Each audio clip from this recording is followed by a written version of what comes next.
Dans l'épisode de Demain nous appartient du lundi 13 mars, Sarah, Camille Genot, est sous le choc. Elle a du mal à réaliser qu'un homme cagoulé était bien chez elle, en train de bercer Enora. Heureusement que Roxane, Raphaël Volkov, était là, parce que Sarah était tétanisée.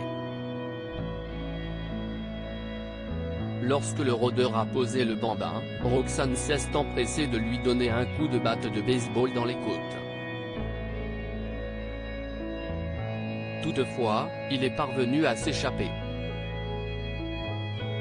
Les policiers n'ont en revanche trouvé aucune trace d'effraction et a priori rien ne leur a été volé. Sarah fait le lien avec son agression survenue peu avant. Les policiers se mettent alors à la recherche de Bruno Paoletti, Kevin Levy, qui n'est pas chez lui et dont le téléphone est coupé. Nathan, AD, leur explique que son père a des problèmes d'alcool mais il doute qu'il puisse agir de la sorte envers un bébé. Sarah a les mêmes doutes. D'autant que l'homme dans son salon avait l'air parfaitement sobre.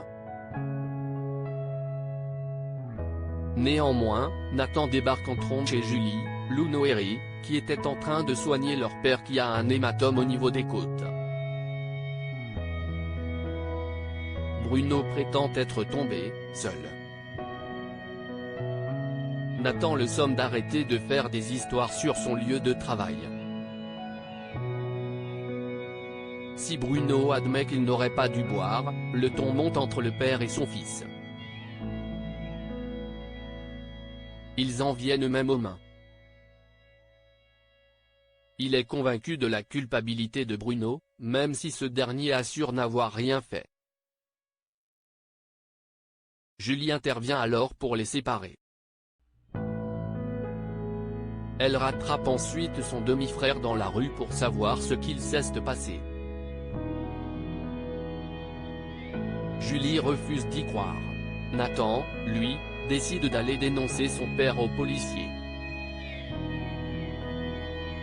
Il révèle à Lisa, Naïma Rodrigue, où il se cachait et évoque sa blessure.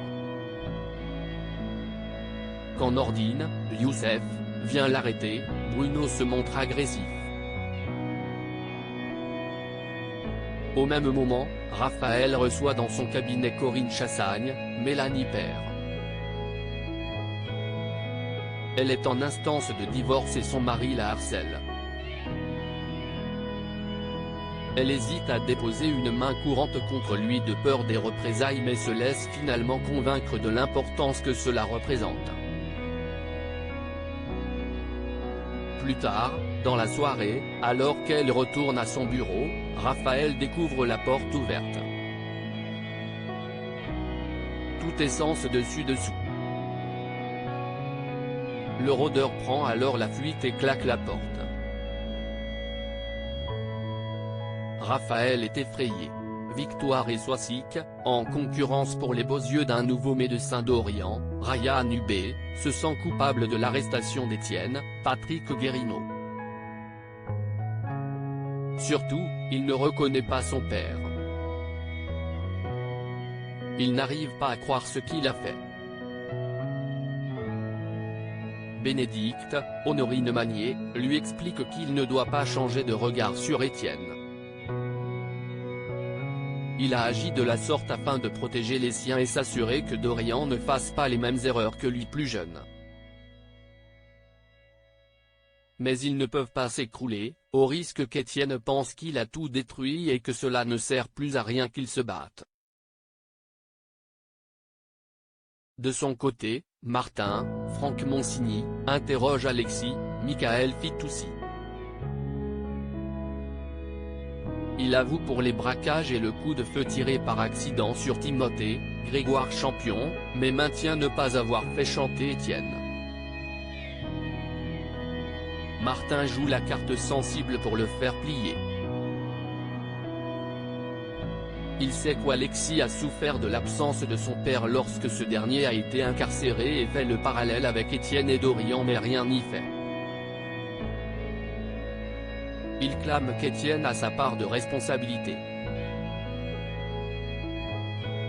À l'hôpital, un nouveau chirurgien fait son arrivée. Il s'agit d'Aaron Leclerc, Stanikopé, qui vient de Grenoble. Celui-ci connaît déjà William, Kamel Belghazi. Si ce dernier estime que si est un bon médecin, il n'a pas d'atome crochu avec Aaron. Il trouve qu'il a un melon énorme. Il a toujours trouvé un mot à redire sur les dossiers de William.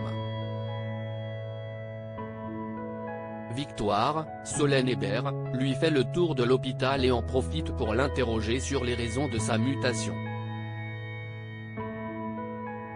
Après une blague, de mauvais goût mais amusante, il lui explique tout simplement avoir la bouche haute et ne pas aimer les habitudes. Victoire en profite tout de même pour lui glisser qu'elle est célibataire. Il faut dire que son physique ne laisse pas indifférent. Toutes les filles bavent quand il passe, s'amuse d'ailleurs Soisic, Charline une. À commencer par elle-même, qui compte bien entrer en compétition avec Victoire. Celle-ci passe donc à l'attaque et propose au nouveau venu de lui faire un tour de la ville, même si elle-même n'est pas encore une experte. Aaron Leclerc accepte et lui donne son numéro.